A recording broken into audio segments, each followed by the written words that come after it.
Welcome to the Weekly Leadership Experience, a place for leaders to get inspired, be challenged, and grow. I am your host, Rashad Oberlander. Let's get started.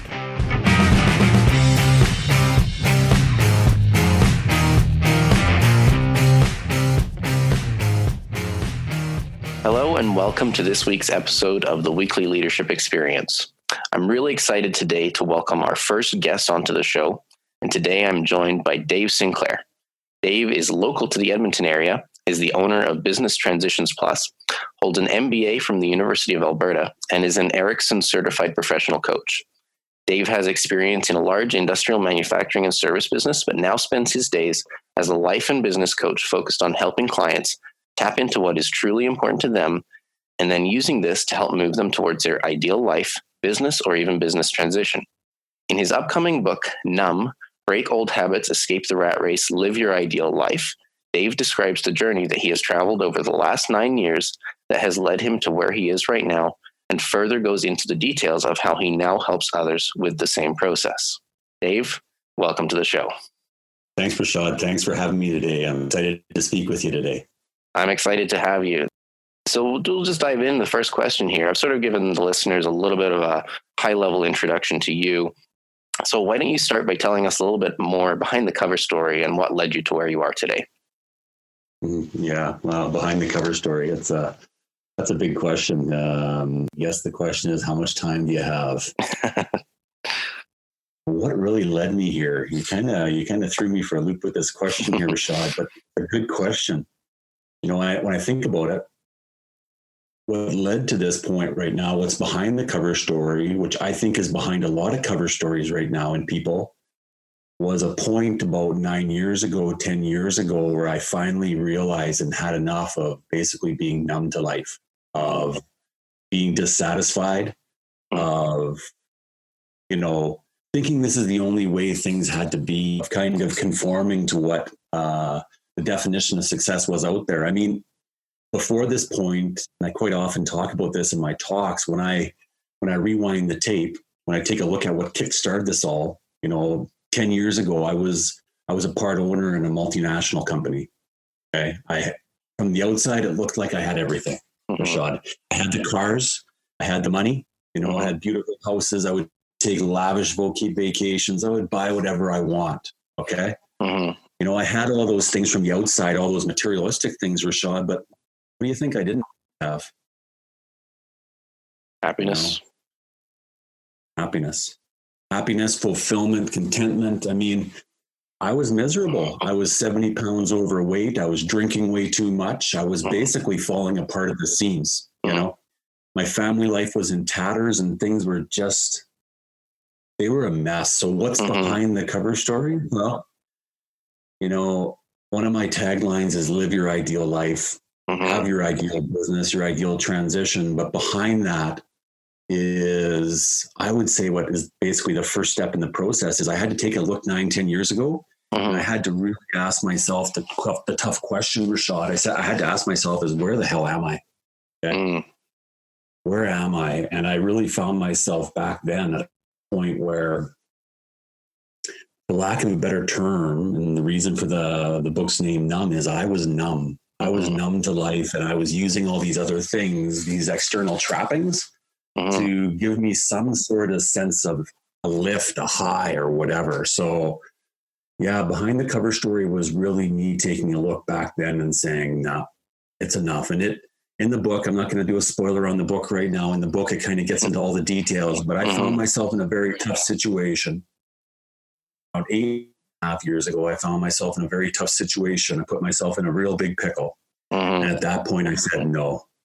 So for me, there was what's called a rock bottom moment where I said, no, enough of this. It's time to kind of get out of that and move forward. So that's really what's behind it is an urge to move forward, I think. An urge to do stuff. There's a lot of other stuff in there, but I don't know. Does that kind of start the answer for you, Rashad? I think so. Absolutely. When you listen to what I talk about, I definitely, speak to that about the things that make us leaders and ability to speak into other people's lives is the story that we've gone through and the experiences that we've had. And that makes us relatable as leaders and as people. So you alluded to sort of some some dissatisfaction with your life as it was then, and some mental health matters and things like that. So how has your life changed now? I guess, how do you feel about life right now? And then, how important is it for people who are leaders to recognize these tough tipping points in life where they're going down that rabbit hole of dissatisfaction, and how do they stop that before it gets too late? Sure, great question. And that's really the key of kind of what I help people with now. So to answer that, the first part of the question, how's my life right now? It continues to evolve. It continues to get better and better. To tell a story of how my life is right now, I'll use little stories if that's okay. Sure. Rashad, little snippets. So the other day, it was 2 weekends ago, and I still remember this. I still smile. I got this, you can see it right now. I got this huge smile on my face and thinking about this. I was out on the weekend, and one of the things that I do, and you'll hear me talk about this later on, do the work. But one of the things that I do to do the work, to keep things on the track, to keep the wheels turning, is I love to run. I love exercising. I love running. That's something I love to do. So I was coming back from a run about 2 weekends ago here, a decent run, and I was out maybe 10K or something like that, and came back into my, I live out in an acreage out by Sherwood Park. And I came back into our development here, and I'm running down the road, and there's a dog coming towards me with its owner. Okay, an owner and its dog. And it's I know it's a dog. I don't know who it is. Someone I haven't seen before, and it ends up being a little boy and his dog. Little boy, he's got these glasses on, just this cute little kid, right? Probably 8-9 years old, and he's got one of these stretchy leashes on there.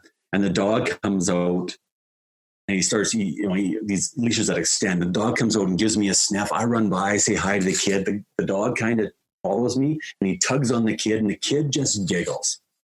This little giggle that's just pure joy. And you know what? Why do I share this? How's my life right now? I was able to notice that giggle. I was able to notice that laugh and hear it.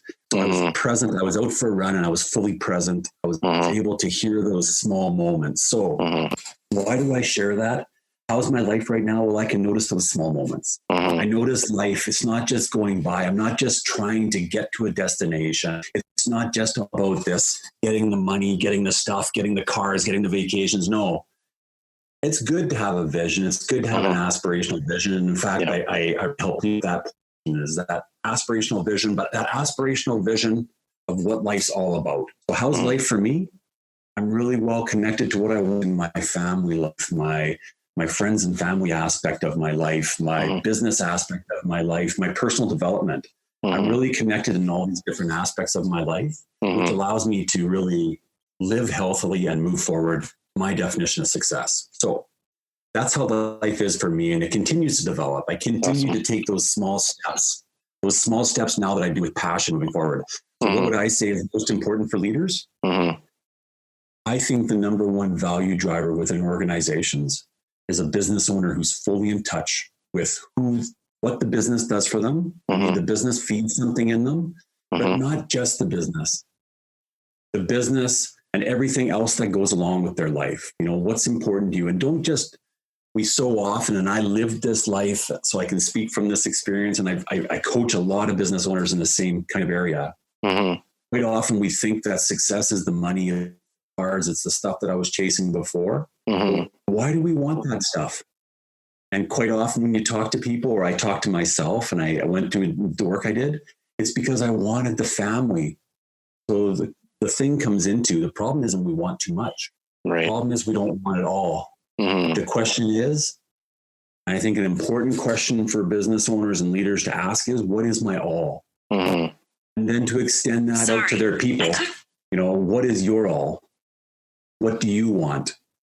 All the people within the organization, just not the leader. And let's move towards a society where we're leading healthy organizations and people at the same time. Don't have to be mutually exclusive. Profit, people, no, we can have the same thing. It can all come together. So I think for me, the most critical thing is, for me, at least for myself, was answering that question. Once I took that step back, like you said, like we talked about before, and said, well, what are things like?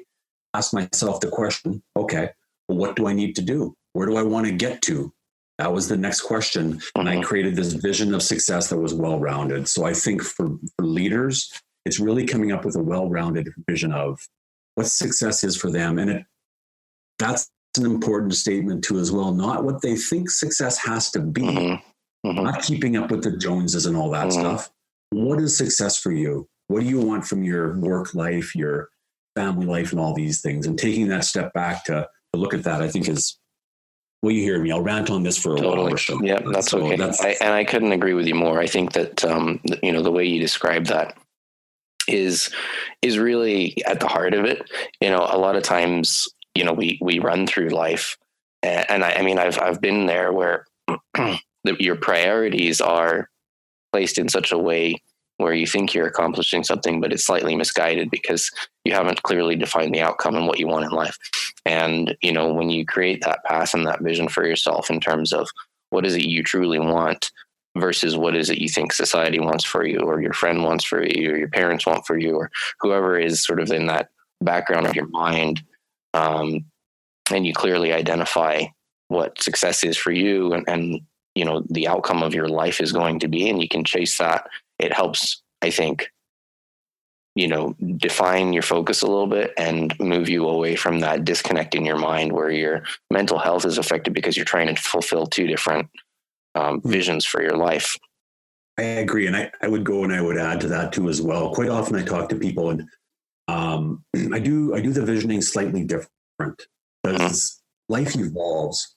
So rather than what do you want everything to look like moving forward, what's exactly you want things to look like, it's more so how do you want these different aspects to feel like, and how do you want to feel when these aspects are really running well? So it's more like a feeling state and understanding. How do you want to be in these aspects? How do you want your values to be showing up? And by doing this process that I put people through, you're better able to cover your values. I think there's nothing worse than to sit down and with a sheet of paper and circle a whole bunch of values and say, yeah, those are my values. Okay. It's a start. Don't get me wrong. But, by thinking about what we really want our life to feel like and, what we want to be like in those areas, how we want to be showing up and even having others show up around us, it kind of gives it some more context, plus a little bit of freedom. I want to show up like this. I want it to be like this. It's not saying I want to be, I don't want to be maybe the owner of this company by this date, by this date. It's more like, this is how I want this portion of my life, this work aspect to be over here, right? And then that allows us the freedom to move towards that, but also the flexibility to kind of go where we need to go and whatever kind of shows up. So I find a lot of freedom in that. It just makes things easier. And it's a process. I'm 8.5 years into this process and I still find my vision and everything. It keeps changing, but it changing slightly, I guess you could say. And that's okay. I would say another piece of advice is that really works for me is patience, gratitude, and just especially patience. Patience is a superpower. It's okay if you don't have all the answers. Explore, find, just keep moving forward. I think those are great tips. And I really like what you're saying. I think it really relates well to what I want to talk about a little bit here next is, we've sort of discussed a little bit about personal mindset and managing our kind of life and finding that happiness and joy and purpose. Obviously, at this time, we're still in the middle of a global pandemic. If you're listening to this at a later date, this is still, mid-June here, late June here, and people are still figuring out how to be in public again and how to relate to people and kind of still managing, in a lot of cases, crisis moments where businesses and society is still struggling, economies are still struggling. And so, what are some of the ways that we can manage our mindset and mental health in difficult times like right now and difficult times that might come up in the future? But, it's kind of an ongoing practice. So what are some of those ways? Yeah, thanks for asking that. It's just kind of serendipitous how things kind of work out. I just wrote a post on this morning. Two things. I'd like to go on record here and say, if you think you're alone, if you think that you're suffering alone and all that, you're not.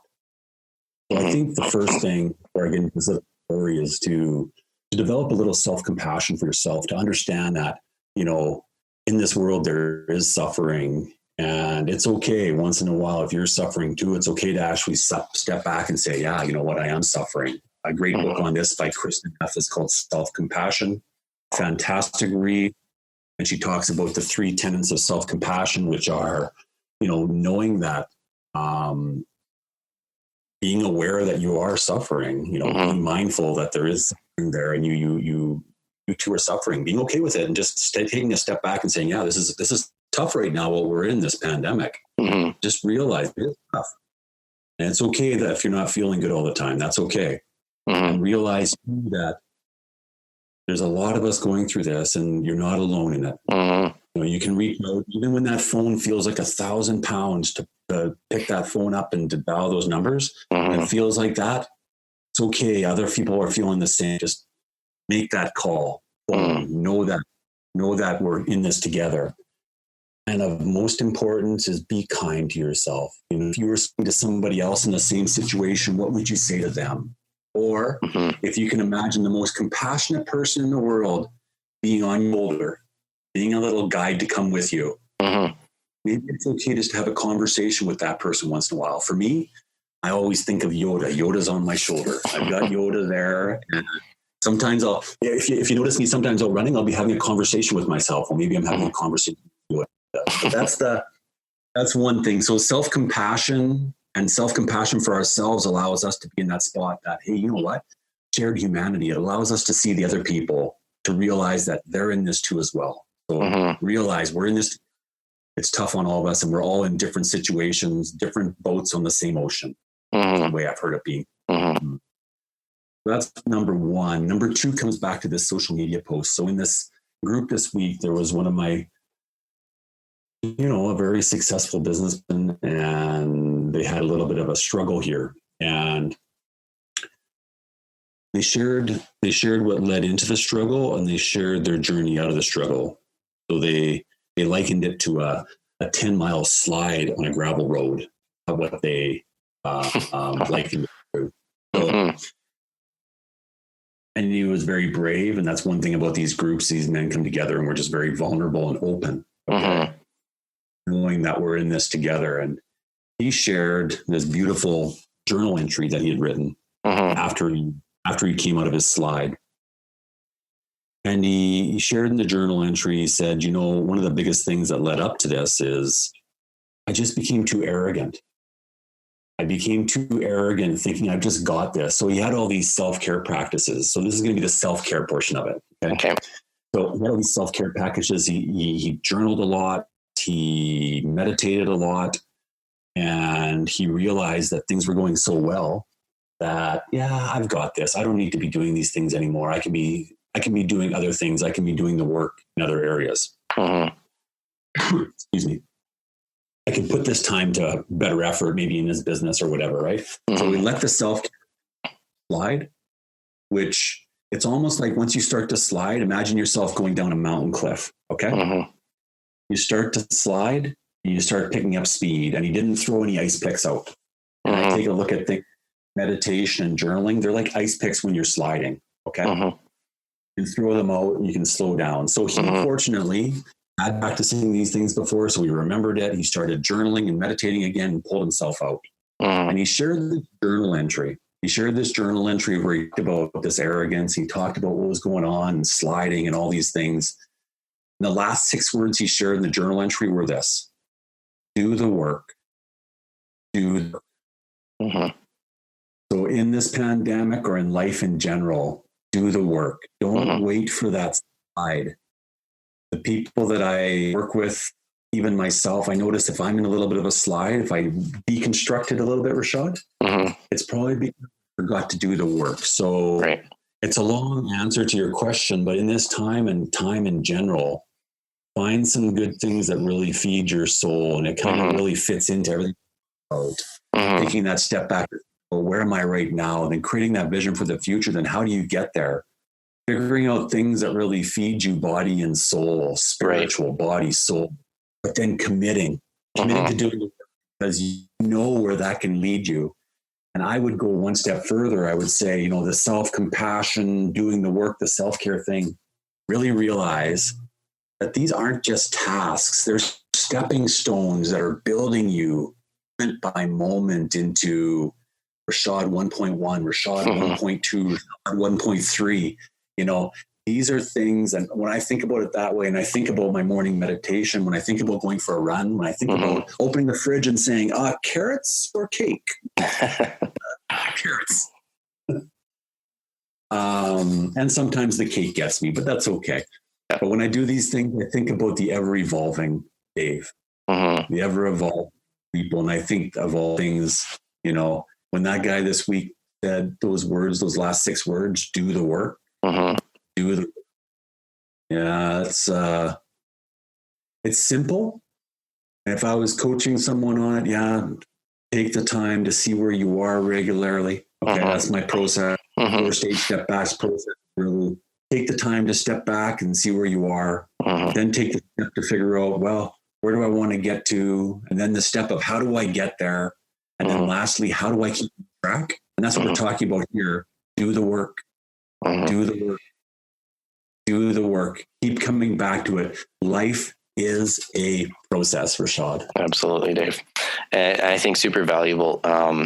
It's an interesting thing because it's both a proactive practice and it's a sort of a active practice even in the moment, because practicing these things as an ongoing thing helps manage your mindset and your mental health on an ongoing basis, but it also helps very, critically during those moments when you are suffering and when you are down. So very important things. And, one of my managers a few years back, I can't remember the book that he had just finished reading, but it became his new favorite sort of mantra as a comment about kind of work-life balance is like sharpen your sword.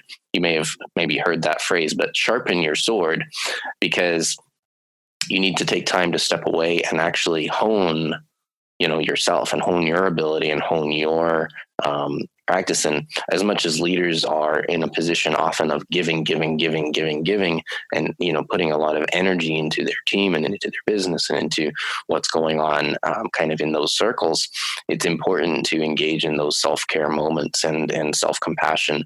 And, I like to say you can't give from an empty cup. So if your cup is completely empty, there's nothing, what are you going to give at this point, right? So very important things. By extension of what you've just said, how do we extend sort of these concepts to helping our teams? Because we as leaders are in touch with, team members on a daily basis, or managing people over a Zoom call, or, in person, or however that looks like right now. But how can we sort of assist our teams in managing their mindset and mental health right now? Great question, Rashad. Great comments and great question. I really come back to the same kind of concept, and it has to do with, as I hear you talk about, sharpen your saw, sharpen your sword and stuff like that. I come back to, putting your own oxygen mask on first. Okay. A very big statement. Put your own oxygen mask on first.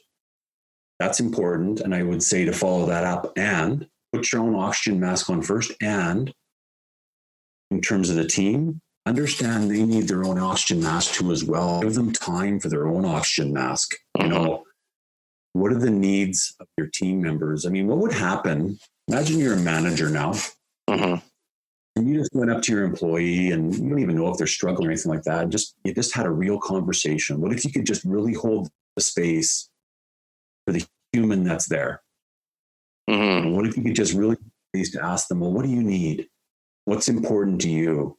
This process we're talking about, I have this vision of organizations going through this, and not just the leader figuring out what's important to them, but imagine an organization where everybody's really well tapped into what's important to them.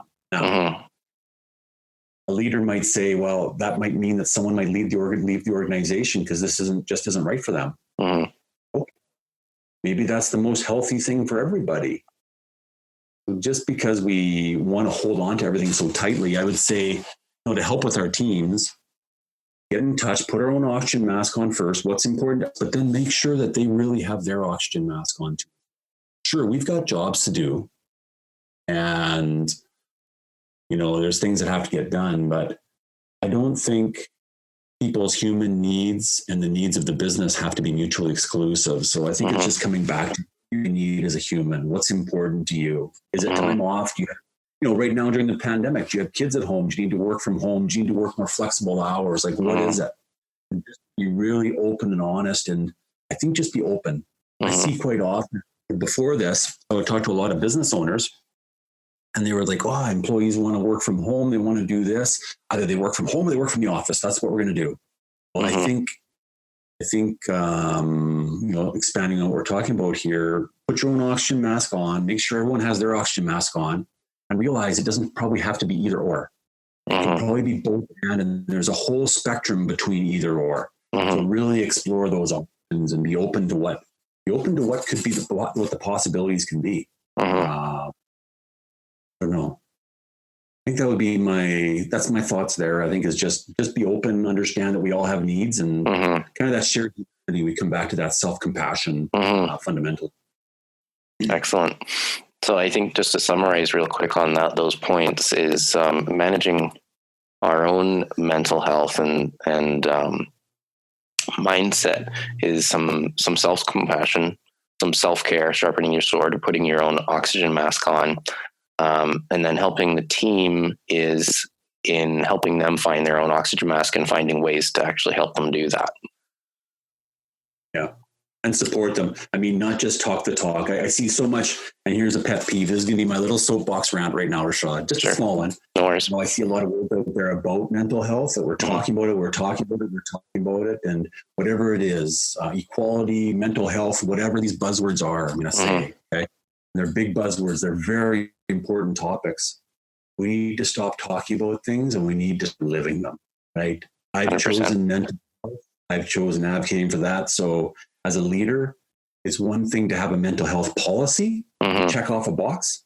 I would say as a leader, you need to live that check mark. What is that mental health? What is that equality? What are we doing within the organization to move things forward? So I think we really need to see.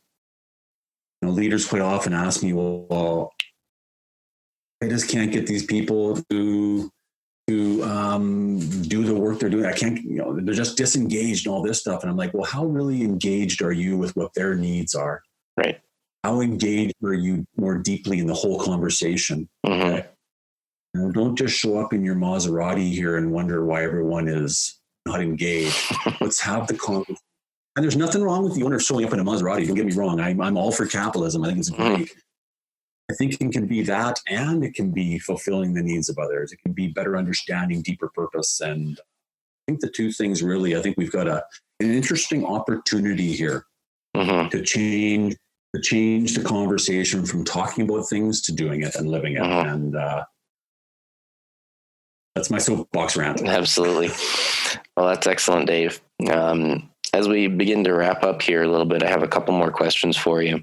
But you've dropped some great value already, and I know people are going to get a lot out of our conversation here today. So just heading into the last couple of questions here, what is one thing you know about life or leadership that you wish everyone knew?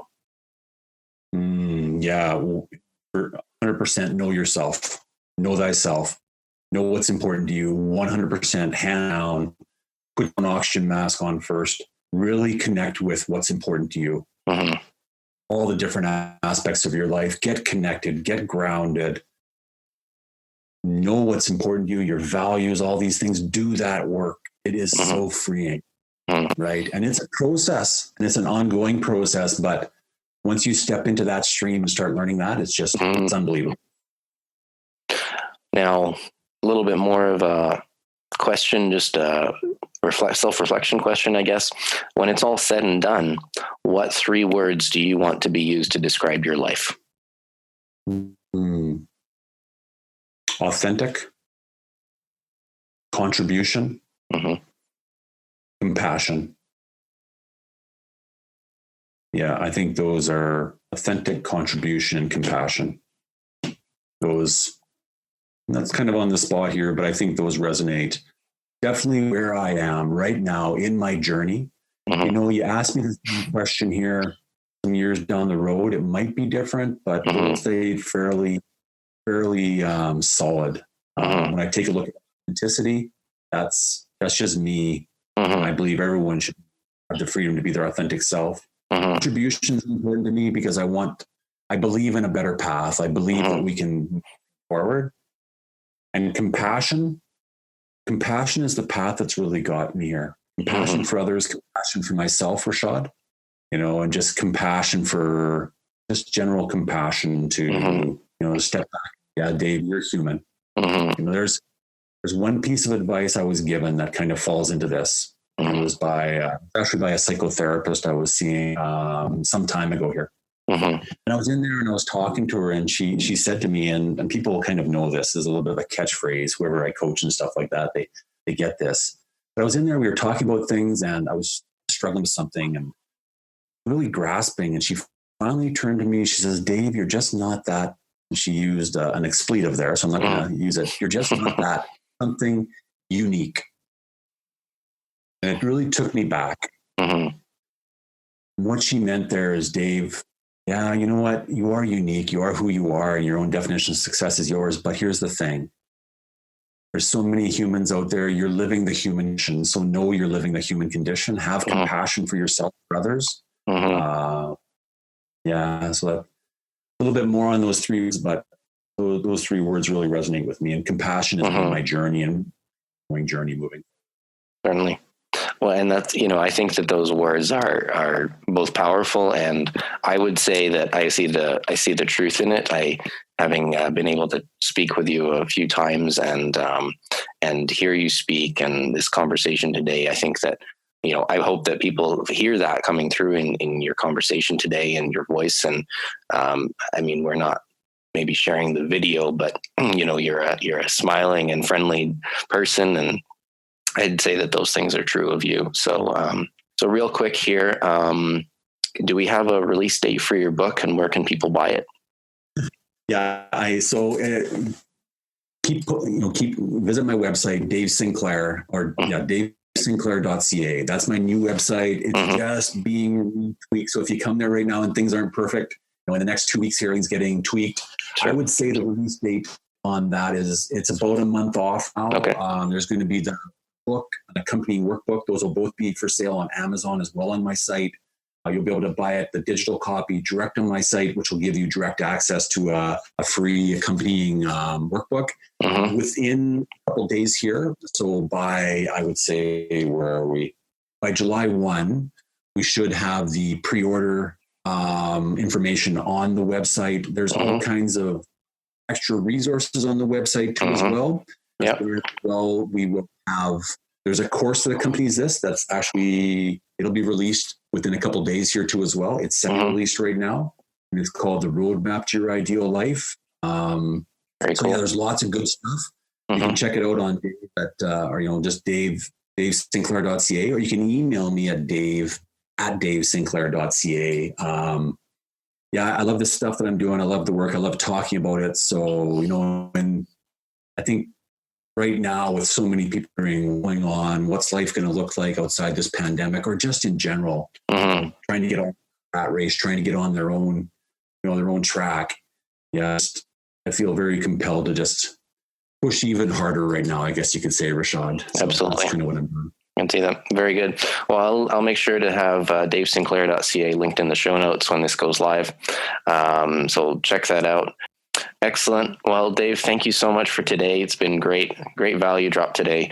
And I look forward to staying in touch with you. And you never know, maybe we'll have another chat here once your book is out in the world and we've had some time to take a read. I would love to. I appreciate you today, Rashad. Great work on this questions, and you have a fantastic day. You as well, Dave. Thanks so much. If you've enjoyed what you've heard today, would you head over to Apple Podcasts or wherever you listen to podcasts and subscribe, leave me a rating, leave me a review, and share this with a friend. It spreads the word and helps the podcast grow. You can also find me on social media at R.E. Oberlander. Until next time, stay awesome.